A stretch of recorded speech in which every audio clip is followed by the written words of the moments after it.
السلام علیکم ورحمۃ اللہ وبرکاتہ۔ ناظرین، امید کرتے ہیں آپ تمام حضرات بخیر و عافیت ہوں گے۔ اللہ تبارک تعالیٰ کی بارگاہ اقدس میں تہ دل سے دعا گو ہیں کہ اللہ تعالیٰ آپ کو سکون و عافیت کی زندگی عطا کرے۔ ناظرین، آج ہم اپنی ہی ایک کتاب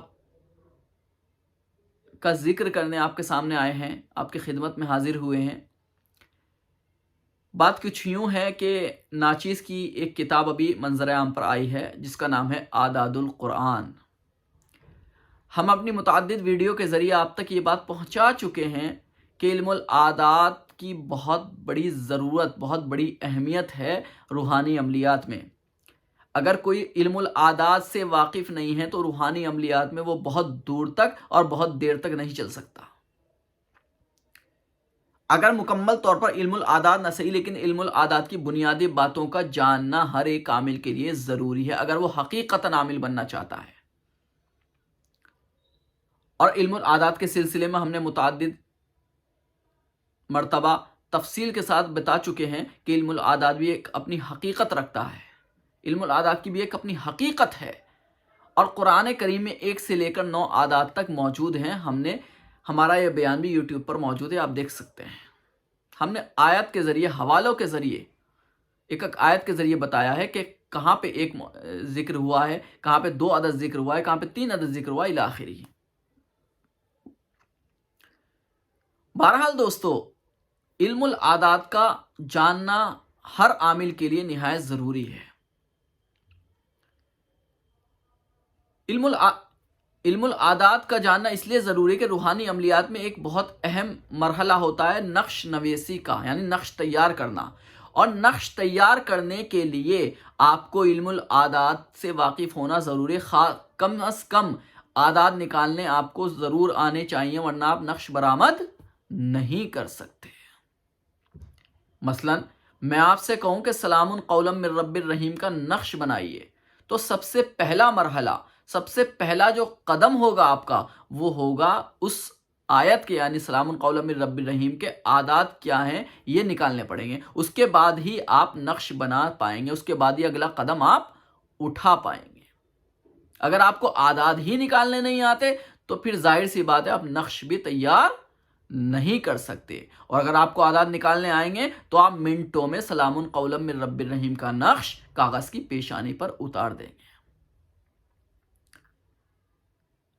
دوستو، بسا اوقات ایسا ہوتا ہے کہ آیت چھوٹی ہوتی ہے، مثلا سلام قولا من رب الرحیم، آپ 2-4 منٹ میں اس کے عادات برآمد کر لیں گے، لیکن کبھی کبھی آیت طویل ہوتی ہے۔ مثلا آیت قرض ہے، سورہ بقرہ کی جو آیت قرض ہے پورے 1 صفحے پر مشتمل ہے۔ اب ظاہر سی بات ہے اس پورے 1 صفحے کے عادات نکالنا کتنا دشوار کام ہے۔ اسی طرح بسا اوقات ہمیں کسی سورت کا نقش تیار کرنا ہے، مثلا ہمیں سورہ بقرہ کا نقش تیار کرنا ہے، تو اس صورت میں ظاہر سی بات ہے سورہ بقرہ کے نقش عادات برآمد کرنے پڑیں گے ہمیں سب سے پہلے۔ اور سورہ بقرہ جو ہے وہ 286 آیتوں پر مشتمل ہے۔ اب 286 آیتوں کے اگر آپ عادات برآمد کریں گے تو مہینوں لگ جائیں گے، اور پھر اس میں خطا کا امکان کہ پہلے عادات نکالو، پھر آپس میں ہر الگ الگ آیت کے جو عادات ہیں پھر ان کو آپس میں جوڑو، مجموعی عدد نکالو، پھر اس کو قاعدے کے اعتبار سے گھٹاؤ، تو ایک بڑا طویل کام ہو جائے گا، طویل وقت درکار ہوگا، اور خطا کا امکان بھی ساتھ ساتھ ہوگا۔ تو ہم نے ان تمام دشواریوں کو آسانیوں میں تبدیل کرنے کے لیے ایک ارادہ کیا کہ کیوں نہ قرآن کریم کو بالترتیب عادات کی صورت دی جائے، یعنی قرآن کریم کے جو مکمل عادات ہیں، یعنی ہر آیت کے الگ عدد درج کیے جائیں، اسی طرح ہر سورت کے الگ عدد درج کیے جائیں، اسی طرح پورے مکمل قرآن کریم کے پھر عادات کیا ہو رہے ہیں یہ بھی درج کیے جائیں، اور کتابی شکل میں ایک تمام عوام کے سامنے اس کتاب کو پیش کیا جائے۔ تو دوستو، کام تو ظاہر سی بات ہے بڑا دشوار تھا، بڑا مشکل تھا، بڑا کٹھن تھا، لیکن اگر اللہ کا ساتھ ہو، اللہ اگر توفیق دے دے اور انسان کا ارادہ مضبوط ہو، یقین محکم عمل پہ ہم، محبت فاتح عالم، تو انشاءاللہ منزل مقصود خود آپ کے قدم چومتی ہے۔ ہم نے پیش لفظ میں اس کی وضاحت کر دی ہے، کتاب لکھنے کی کیا وجہ بنی اور کیسے کیسے اس کتاب کا آغاز ہوا اور پھر کتاب کیسے مکمل ہوئی آپ اس کتاب کے پیش لفظ میں پڑھ سکتے ہیں۔ بہرحال مختصراً یہی ہے کہ ہم نے ایک ارادہ کیا، اللہ تبارک تعالیٰ نے توفیق دی، اللہ تبارک تعالیٰ نے ہمارا ساتھ دیا، اور اس کتاب کی ایک جلد منظر عام پر آ چکی ہے جو سورہ فاتحہ سے لے کر سورہ کہف کے ختم تک ہے، جس کی صفحات کی جو تعداد ہے، یعنی اس کتاب کے جو صفحات کی تعداد ہے وہ ہے 860۔ جی ہاں دوستو، میں نے کبھی سوچا بھی نہیں تھا، میرے حاشیہ خیال میں یہ بات کبھی نہیں آئی تھی کہ اللہ تبارک تعالیٰ اس ناچیز کے ذریعے سب سے پہلے جو تصنیف و تالیف کا سلسلہ جو شروع کرے گا، اس کا جو آغاز ہوگا وہ قرآن کریم سے ہوگا، اور وہ بھی ایسی کتاب سے ہوگا جو نہایت ضخیم ہوگی۔ میں اللہ تبارک تعالیٰ کی بارگاہ اقدس میں اظہار تشکر کرتا ہوں کہ اللہ تبارک تعالیٰ کا فضل و کرم ہی ہے کہ میں نے ایسا دشوار کام اتنی آسانی سے کر دیا۔ حالانکہ دوستو آسانیاں تو نہیں کہا جا سکتا، بڑی دشواری آئی ہے۔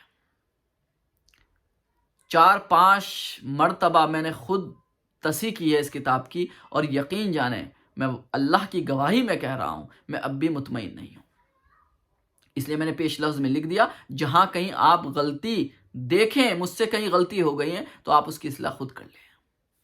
لیکن میں نے حتی الامکان کوشش کی ہے کہیں غلطی رہ نہ جائے، لیکن بہرحال انسان ہوں، انسان سے غلطی ہو ہی جاتی ہے، اور ایسے کام میں جہاں عادات کو جوڑنا ہے بڑا مشکل کام ہے۔ بہرحال دوستو اب کام بہت آسان ہو گیا، اب تو ایسا ہوگا، یقین مانیے اگر یوں کہا جائے تو غلط نہ ہوگا کہ گھولو اور پی جاؤ۔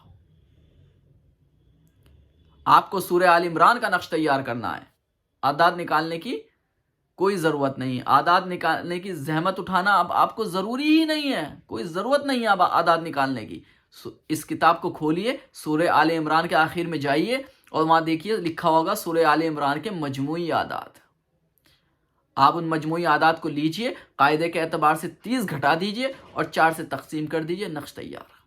منٹوں میں اتنی بڑی صورت کا نقش آپ کے سامنے تیار ہو جائے گا، اور آپ کسی بھی اپنے مریض کو یا اپنی ذاتی مسائل میں استعمال کر سکتے ہیں۔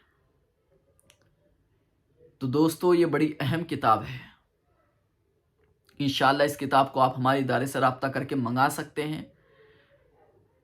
انشاءاللہ آپ کو بہت آسانی ہو جائے گی، اور اگر آپ عامل ہیں تو یقین کیجئے میں اللہ پہ توکل کر کے یہ بات کہہ سکتا ہوں، کوئی دعوے کے ساتھ نہیں بلکہ اللہ پہ توکل کر کے کہہ سکتا ہوں یہ بات، یہ کتاب تاریخ کی پہلی کتاب ہے، یعنی آج تک سرزمین دنیا پر مکمل قرآن کریم کے اعداد پر کوئی کتاب موجود نہیں ہے، یہ ناچیز کی پہلی کتاب ہے۔ اللہ تبارک تعالیٰ نے اس ناچیز سے جو یہ اہم کام لیا ہے، اس کے لیے میں اللہ تبارک تعالیٰ کا بے حد شکر گزار ہوں، اور اس کی کرم فرمائی ہے، اس کا فضل و کرم ہے جو میں کام کر سکا، ورنہ میں گناہ گار کہاں اس کام کے قابل تھا۔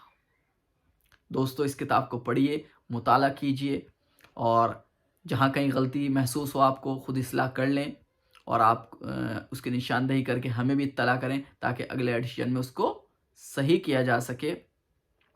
اور ناچیز کو دعاؤں میں یاد رکھیں، اس کتاب سے جب بھی استفادہ کریں تو 3 مرتبہ سورہ اخلاص پڑھ کر میرے والد محترم استاذ العاملین محسن ملت حضرت مولانا حسن الحاشمی صاحب نور اللہ مرقدہ کو ایصال ثواب ضرور کر دیں، کیونکہ میں نے اس کتاب کو جو منسوب کیا ہے والد محترم ہی کی طرف منسوب کر دیا ہے، کیونکہ انہی کے مشفقانہ انداز، انہی کی زیر تربیت میں نے قلم پکڑنا سیکھا۔ دوستو میرے والد بھی تھے، میرے شیخ بھی تھے۔